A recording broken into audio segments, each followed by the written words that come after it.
In the heart of Nigeria, nestled between towering trees and the gentle currents of the Niger River, lay a peaceful village called Umumweze. It was a place where the harmony of nature and community thrived, where villagers rose with the sun to tend to their crops, herds, and families. The villagers lived in contentment, their days filled with the simple joys of life, the laughter of children playing in the fields, the elders sharing stories under the shade of ancient baobab trees, and the rhythmic sound of drums during evening celebrations. But there was one place in the village that remained untouched by this joy: the riverbank. For as long as anyone could remember, the elders of Umumweze had warned of a strange energy that surrounded the waters at night. It was said that the river had a spirit of its own, a force that could bless or curse, heal or harm. Most villagers obeyed the warning and kept their distance, especially when the moon was full and the river shimmered with an eerie glow. Yet not all stories of the river were warnings. Some spoke of an ethereal woman who would appear in the waters on certain nights. A woman so breathtaking that even the birds would fall silent to watch her emerge from the depths. Her beauty was otherworldly, her skin as smooth as the river's surface, her hair flowing like the current, and her eyes the color of the deepest blue. She was both mesmerizing and terrifying, for those who had caught even a glimpse of her swore they felt a strange pull, as if the river itself beckoned them closer. The women of the village, particularly the young ones, grew up fearing this legend. Some said she was the spirit of a wronged maiden, others believed she was a goddess demanding tribute, but the truth of her existence remained shrouded in mystery until one fateful night. The village of Umumweze was bustling with excitement that evening. It was the night of the harvest festival, a time for celebration and thanksgiving for the bounty the land had provided. Drums beat in the background as men and women danced in the center of the village, their colorful clothes swirling in the moonlight. Laughter echoed through the air as children chased each other around the fires. In the midst of the revelry was Chika, the village's most handsome man. Tall, strong, and charming, Chika was the pride of Umumweze. Women adored him, men respected him, and elders often spoke of his potential to become a great leader. But tonight, Chika's mind was elsewhere. He had heard the stories of the river lady from his mother, who had warned him as a child to never stray too close to the water after dark. But the tales had always seemed more like fantasy than truth to him. After all, he was a man of reason, not superstition. As the night grew darker and the festival reached its peak, Chika found himself wandering away from the crowd, drawn by an inexplicable urge. His feet carried him toward the riverbank, where the moon cast a silvery glow over the water. The air was thick with humidity, and a faint mist rose from the river's surface. Suddenly, he heard a soft voice, like a whisper carried on the wind. "Chika!" it called. He stopped, his heart pounding in his chest. The voice was sweet, alluring, and for a moment, he thought he was imagining it. But then, out of the mist, she appeared. Her beauty was beyond anything he had ever seen. She stood waist-deep in the water, her skin glistening like polished ivory under the moonlight, her long hair cascading over her shoulders like the river itself. Her eyes locked onto his, and he felt a strange, overwhelming compulsion to step forward. He couldn't speak, couldn't think, only feel the irresistible pull of her presence. "Come to me," she said softly, her voice a melody that seemed to flow with the river. Without hesitation, Chika stepped into the water, his feet sinking into the cool sand below. The river lady smiled, extending her hand toward him. He reached out to take it, but just as their fingers were about to touch, the sound of drums from the village broke the spell. Chika snapped out of his trance, stumbling backward, suddenly aware of the danger he was in. The river lady's smile faded, her eyes darkening as she realized she had lost her hold on him. But before she disappeared back into the water, she whispered, "I will return for you, Chika." Terrified, Chika fled back to the village, his heart racing. He had barely escaped, but the memory of her beauty, her power, stayed with him. He couldn't shake the feeling that the river lady was more than a mere legend. She was real, and she had chosen him. As days passed, the village women noticed a change in Chika. He became distant, his thoughts often wandering, as if lost in a dream. He no longer flirted with the young women who fawned over him, nor did he engage in the lively conversations with the men. Instead, he spent his evenings by the river, staring into the water as if waiting for something or someone. Rumors began to spread like wildfire. The village women, already envious of Chica's attention, grew increasingly suspicious of the mysterious force that seemed to have captivated him. They spoke in hushed tones about the river lady, speculating that she had bewitched him with her beauty and power. The more they talked, the more their jealousy turned to anger. They feared losing their men to this strange, otherworldly woman who seemed to have no equal among them. "She must be stopped," one of the women, Ada, declared during a secret gathering. "If we allow her to continue, she will take all the men of the village, leaving us with nothing." The other women nodded in agreement, their faces set with determination. They decided to confront the river lady, to drive her away and reclaim the men of Umwez. But they had no idea what they were truly up against.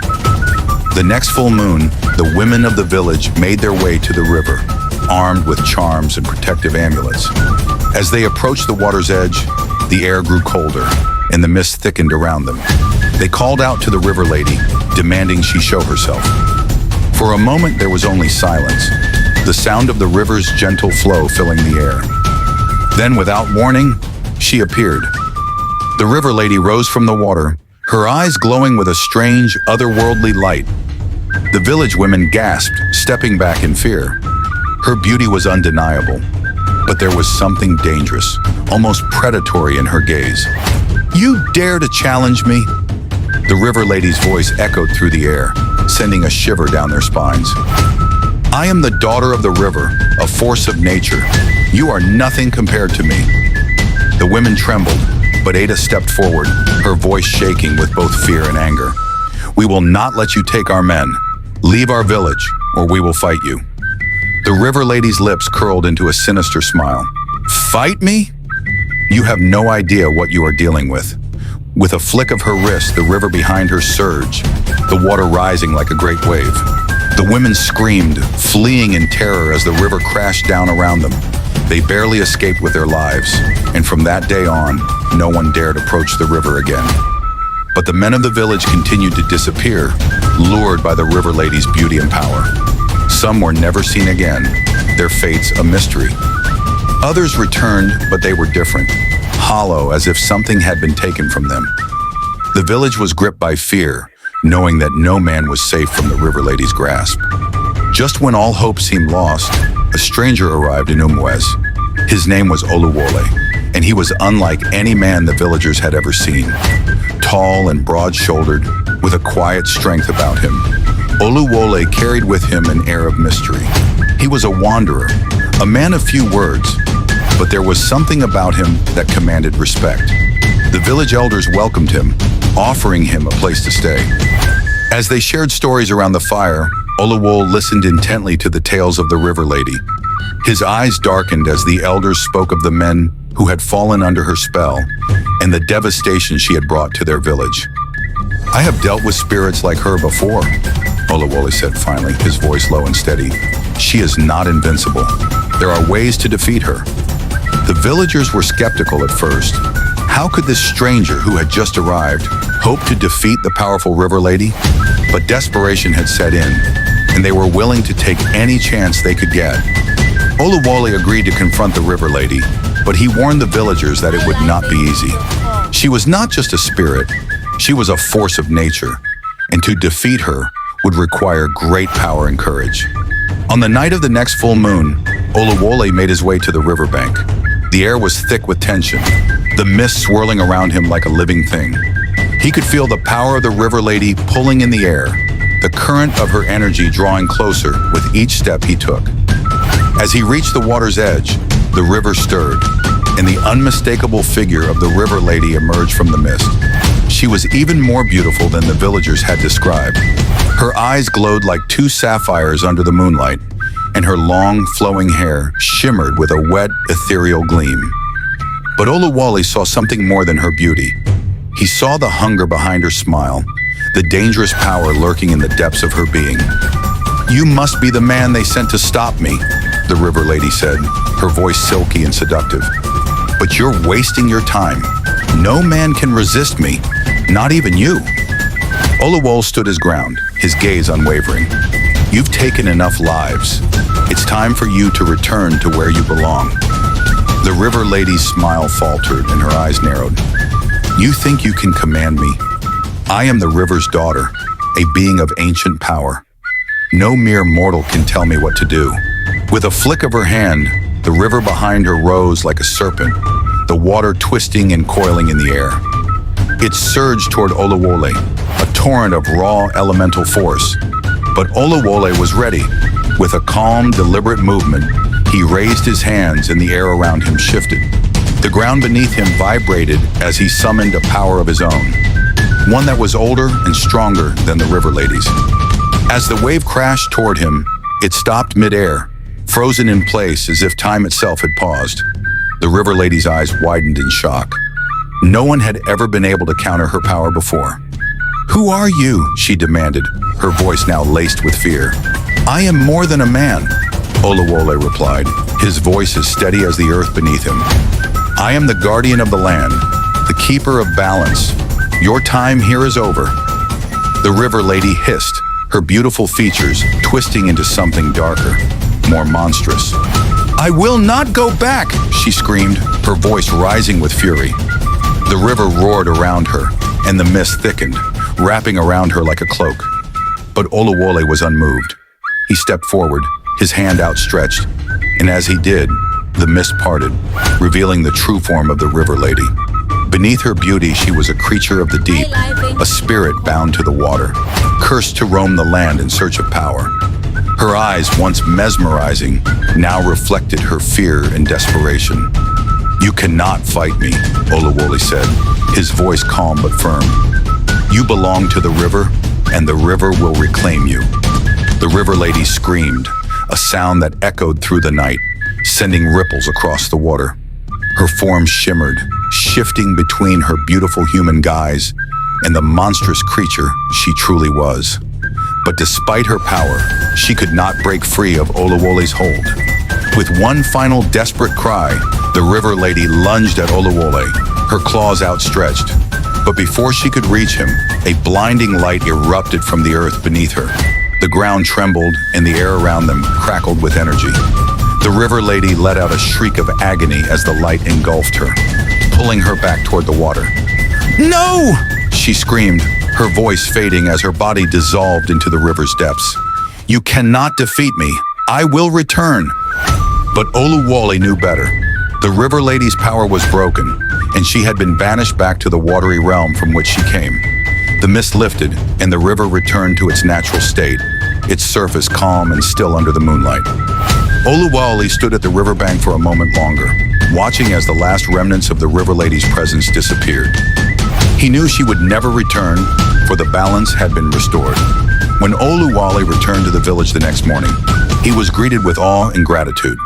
The men who had been taken by the river lady began to recover, their minds clearing as the spell over them was broken.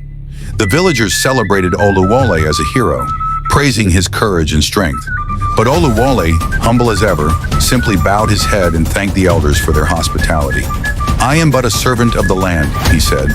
"The river lady's power was great, but she is gone now. Your village is safe." The women who had once been filled with jealousy and fear were the most grateful of all. They no longer had to compete with the dangerous allure of the river lady, and their men were free to live their lives without fear of being taken. As the villagers celebrated their newfound peace, Olawole quietly gathered his belongings and prepared to leave.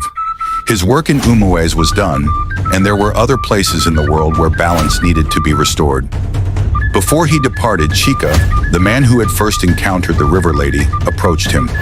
"Thank you," Chika said, his voice filled with sincerity. "You saved me, and all of us." Olawole nodded, placing a hand on Chika's shoulder. "Remember," he said, "true strength lies not in power, but in knowing when to walk away." With those words, Olawole turned and walked into the distance, leaving the village of Umuez behind.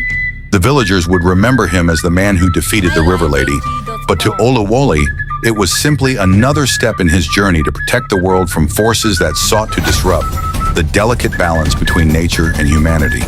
Though the river lady was gone, her legend lived on in the village of Umuez. the elders told her story for generations, a cautionary tale about the dangers of unchecked power and the importance of respecting the forces of nature. The river itself remained a source of life for the village, its waters flowing peacefully once more.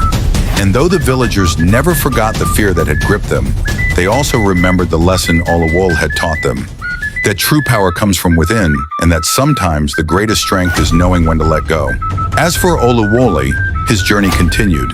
He wandered from village to village, always seeking to protect the innocent and restore balance where it was needed. And though he never stayed in one place for long, the stories of his deeds spread far and wide, becoming part of the rich tapestry of myths and legends that shaped the land. And somewhere, deep in the heart of the river, the spirit of the river lady slumbered, her power broken, but not forgotten.